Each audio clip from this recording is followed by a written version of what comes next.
Mao kini ang panglantaw o misyon sa St. John Vianney Theological Seminary. Ang panglantaw mao nga mahimo kini usa ka sentro sa pagtuon sa teolohiya o usa ka komunidad nga nagaumol og mga seminarista, mga relihiyoso, mga laygo, pinasikat sa balaang kasulatan sa pagtulunan sa atong mga amahan sa pagtuo, sa pagtudlo sa atong minahang Santa Iglesia, pinaagi sa Santo Papa ng Obispo, o sa makanunayong pagpamalandong sa sitwasyon sa simbahan o sa katilingban aron makaalagad sa katawhan sa Dios, pinasubay sa mga mithi ni Jesucristo ang maayong magbalantay. Usa ka katilingban sa mga umaabot ng mga pari o mga lumilihok sa simbahan nga adunay katapos dili lamang sa teolohiya kundi usab sa pagkamaampuon o pag-alagad nga epektibo o mapaubsanon. Ang iyang misyon mao kining mga mosunod.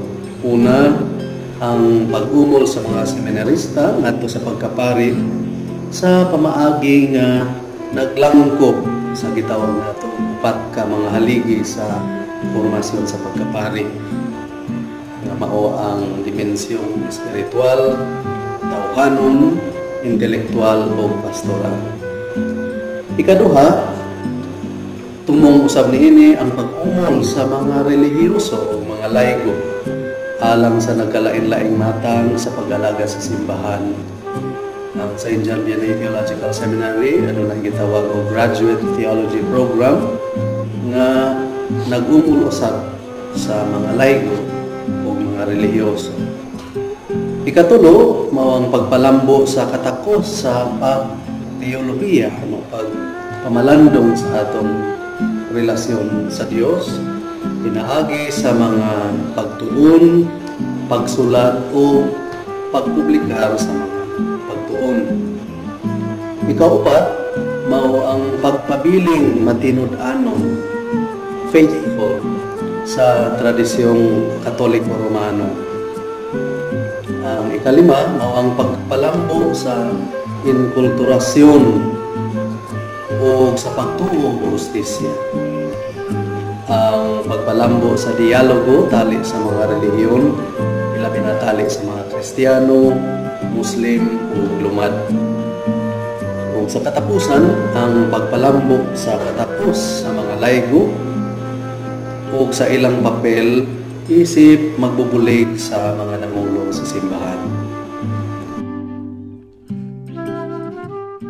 Matinud-anon sa tradisyon ug pagtulunan sa simbahan, ang St. John Vianney Theological Seminary nagtanyag og upat ka mahinungdanon nga mga programa diha sa pag-umol sa tibuok nga pagkatawo ug bokasyon sa matag seminarista.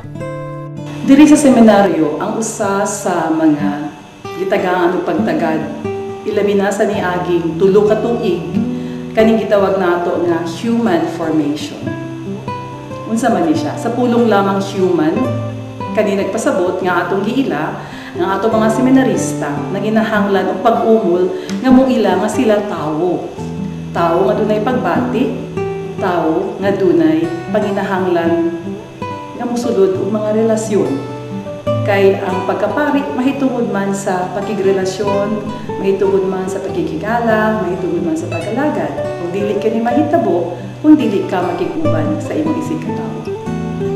Diya sa human formation, atong gisulayan pagtabang atong seminarista, pag-atubang sa kamatuoran sa ilang pagkatawo.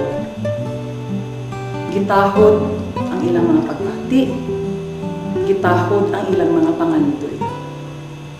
Ang tumong sa human formation, mauman ang pagtabang sa mga seminarista sa pagbalanse sa ilang mga gusto, sa ilang mga pagbati, sa ilang mga plano, sa ilang mga timuha, sa ilang mga damgo. Pinasikad sa mga pili sa Ebanghelyo ni Cristo. Nang nga naman hinungdanon kaayo ang human formation, sukaranan magud ni siya sa uban pa nga mga aspeto diri sa seminary. Kay pagsuod aning mga seminaristaha dinhi kanining suod ng good ni sila isip mga batan-ong mga lalaki, dili ka ng mga ino